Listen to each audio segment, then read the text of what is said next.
विपुल परिमाण आर्थिक दुर्नीति হয়েছে যে কারণে ইডি যে মামলাতে শেখ শাহজাহানকে নিজেদের হেফাজতে নিয়েছিল এই মুহূর্তে জেলবন্দি রয়েছে শেখ শাহজাহান।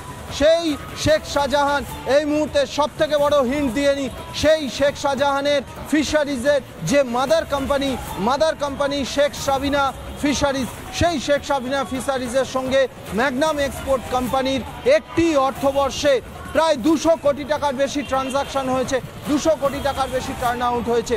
এই মুহূর্তে সবথেকে বড় হিন্ট দিয়ে নিচ্ছি শেখ শাহজাহানের মাদার কোম্পানি যে মাছ চিংড়ি চাষের যে মূল কোম্পানি শেখ সাবিনা ফিশারিজ, সেই ফিশারিজের সেই কোম্পানির সঙ্গে ম্যাগনাম এক্সপোর্ট নামে কোম্পানির একটি অর্থবর্ষে 200 কোটি টাকার বেশি টার্ন আউট হয়েছে। এত বিপুল পরিমাণে টার্ন আউট কিভাবে হলো? সেই যে বিপুল পরিমাণ টাকা একটি অর্থবর্ষে একটি কোম্পানির সঙ্গে এত বিপুল পরিমাণ টাকা টার্ন আউট হয়েছে, দেখানো হয়েছে সেই টাকা শুধু কি মাছ চিংড়ি চাষের মাধ্যমে এসেছিল না অন্যান্য ব্যবসার টাকা মাছ চিংড়ি চাষের টাকা হিসাবে দেখিয়ে এই সাইফনিং করা হয়েছে, আর্থিক দুর্নীতি করা হয়েছে, সেই বিষয়টা খতিয়ে দেখছেন ইডি আধিকারিকরা।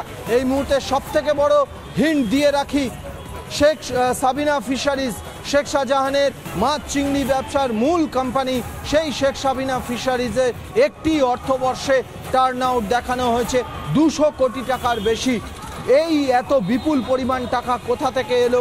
মাছ চিংড়ি চাষেরই টাকা টার্ন আউট হয়েছে নাকি অন্যান্য ব্যবসার টাকা মাছ চিংড়ি চাষের হিসাবে দেখিয়ে এই টাকাটা সাইফন করা হয়েছে, এই টাকাটা কোথাও পাচার করা হয়েছে কিনা গোটা বিষয়টা খতিয়ে দেখছে এনফোর্সমেন্ট ডিরেক্টরেট।